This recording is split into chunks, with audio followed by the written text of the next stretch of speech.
आप बार बार ये बता रहे हैं कि हिंदू पूछकर लोगों की हत्या की गई, कलमा पढ़वाया गया, अजान पढ़वाई गई, एक महिला कह रही थी, जिसके अब सवाल यह है कि एक बहुसंख्यक देश में बहुसंख्यकों की हत्या के बाद वो भी धर्म पूछकर अगर आप हत्या कर रहे हैं, फिर भी धार्मिक सद्भाव नहीं बिगड़ा।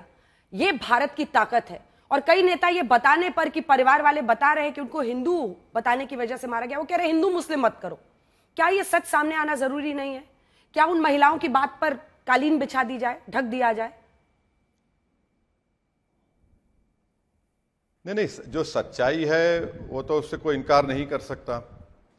और जब मरने वालों के परिवार कह रहे हैं, जिस महिला के सामने उसके पति को मारा गया, जिसने कहा कि तुम मुझे भी मार दो, तो उस जालिम दहशतगर्द ने कहा कि तुम जाकर तुम्हारे प्रधानमंत्री को पैगाम दो कि तुमको हम छोड़ दिए, उससे तो कोई इनकार नहीं कर सकता।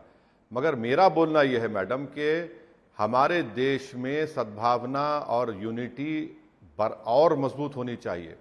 अगर यहाँ पर किसी समुदाय में दूसरे समुदाय से झगड़े पैदा होते हैं तो याद रखिए ये लश्कर को, एलईटी को और पाकिस्तान को मुस्कुराने का और मज़े लेने का मौका हम दे रहे हैं।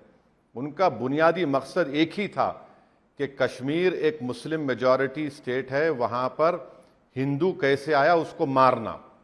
तो ये हमको समझने की ज़रूरत है। अगर हम आपसी झगड़े में, आपसी इख्तलाफात में, वो भी ऐसे वक्त में, तो फिर ये तो पाकिस्तान के लिए, पाकिस्तान तो अपनी साजिश में कामयाब हो गया। एलईटी लोग अपने जो चूहे के बिलों में बैठकर आज बैठे हुए हैं वो तो मुस्कुरा रहे होंगे। तो इस पर भी हमको अपने ऐसे वक्त पे तो हमको तो और सीसा पीला हुई दीवार की तरह कश्मीरियों से भी मोहब्बत करना ज़रूरी है। हर कश्मीरी तो साथ नहीं दे रहा है, बल्कि मैं तो कहूँगा कि जो ऑर्गेनिक प्रोटेस्ट कश्मीर में हो रहा है ये कभी नहीं हुआ। हम जानते हैं कश्मीर में कौन कैसे प्रोटेस्ट करवाता था, ये तो ऑर्गेनिक प्रोटेस्ट है।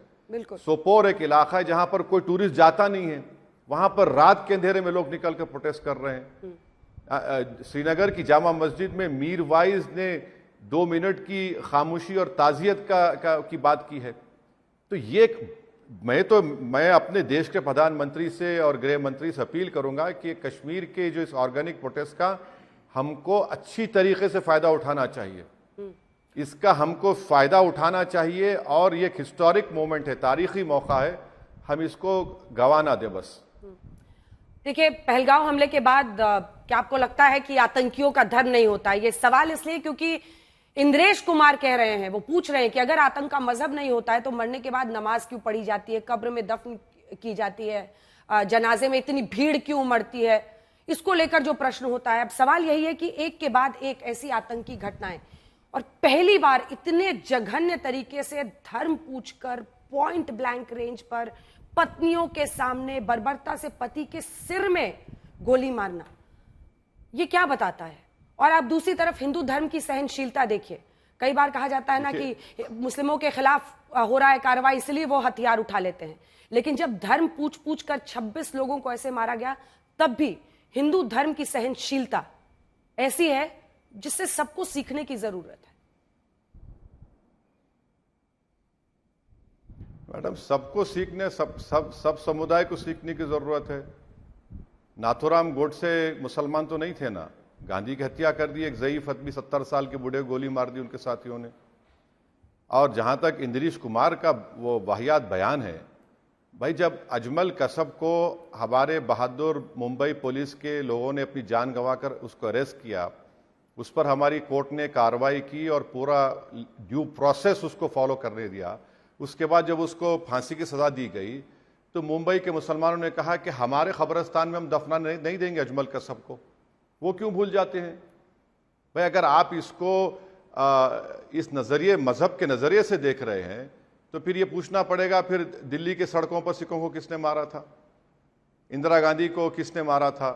राजीव गांधी को किसने मारा था? जो नक्सलाइट्स आज छत्तीसगढ़ के जंगलों में हथियार उठाए, उनका रिलीजन क्या है या नहीं है? तो आप अपनी सियासी रोटी सेकने के लिए इंद्रेश इस तरह की बातें और बकवास करते रहते हैं। उनको तो कम से कम इस मौके पर थोड़ा एहतियात से, कॉशियसली बोल सकते थे वो बात को। पाकिस्तान के जनरल पर अब मैं आपकी राय जरा जानना चाहती हूं। ये जो Asim Munir two nation theory समझा रहे थे और कह रहे थे हिंदू अलग है। एक पूरा उनका एंटी हिंदू रैंट है जिसमें उन्होंने तरह तरीके से समझाया कि इस्लाम अलग है, हिंदू अलग है। कोई खास संदेश आपकी तरफ से उस जनरल के लिए जिसने ये मजहबी जो जहर बोया है और फिर उसी का एक्सटेंशन ये हमला हुआ है? नहीं, पहले तो इनको इस्लाम के माने मालूम या नहीं मालूम इनको। तुम्हारे ही देश में जो सूफी लोग होते हैं उनके नाद की महफिल में, मिलाद की महफिल में आप बॉम्ब ब्लास्ट कर देते हैं। जहां पर शिया लोग होते हैं, उनका फंक्शन होता है, वहां पर आपके पास एक ऑर्गेनाइजेशन है जो शियाओं को मार देती है। तो आप इस्लाम उनको सिखाइए ना। हम इस्लाम जानते हैं, हम इस्लाम को जानकर मानकर हमने सन 47 में जिना के उस बेहुदा और बकवास टू नेशन थ्योरी को हमें रिजेक्ट किया। इस्लाम को तो आप जानते नहीं है। क्या जानते इस्लाम के बारे में आप? क्या इस्लाम आपको इस बात की इजाजत देता है कि आप मजहब पूछकर गोली मार दें? इनको तो इस्लाम मालूम ही नहीं। ये तो इस्लाम का नाम लेकर अपनी इंडस्ट्री को चला रहे हैं पाकिस्तान में। ये तो इस्लाम का नाम लेकर अपनी हायरार्की को, अपनी हेजेमनी को पाकिस्तान में बरकरार रख रहे हैं। इस्लाम का नाम लेकर आप जितने वहां पर फ्यूडल पॉलिटिशियंस हैं वो उनकी ऑटोनॉमी को, उनके कंट्रोल को बरकरार रखते हैं। वो इस्लाम को समझे कहाँ? इस्लाम को अगर समझते तो ये हरकत नहीं करते। तो ये इस्लाम का नाम लेकर आप अपनी दुकान चमका रहे हैं, वो अलग बात है। आपको जिहाद के माने क्या मालूम भाई? जिहाद में आप कौन सा जिहाद कर रहे हैं? आप सबसे बड़ा जिहाद जो हमारे प्रॉफिट मोहम्मद सल्लल्लाहु अलैहि वसल्लम हमको सिखाया कि कहा कि जिहाद अकबर है, सबसे बड़ा जिहाद है कि तुम अपने ईगो, अपने नफ्स के खिलाफ जिहाद करो। और तुम तो अपने नफ्स में डूबकर खून की होली खेल रहे हो। तो ये बकवास है। ये कहाँ, इनको क्या मालूम इस्लाम के कहाँ ठेकेदार हैं? ये तो सिर्फ अपनी इंडस्ट्री को, अपनी मिलिट्री की सुप्रीमेसी को और अपने उस एक्सक्लूसिविटी को बरकरार रखने के लिए आसिम मुनीर हो या उनका जिससे पहले कोई हो, सब ये हरकतें करते हैं और करते रहेंगे। इनको ये समझना चाहिए कि आपने मुल्क में क्या किया, बताइए। तुमने क्या किया वहां पर, बताओ ना। तुम्हारे पास दिखाने को क्या है? वहां पर कुछ है ही नहीं तुम्हारे पास। वहां महाजिर है, उन पे जुल्म, वहां पर पठान है, उन पे जुल्म।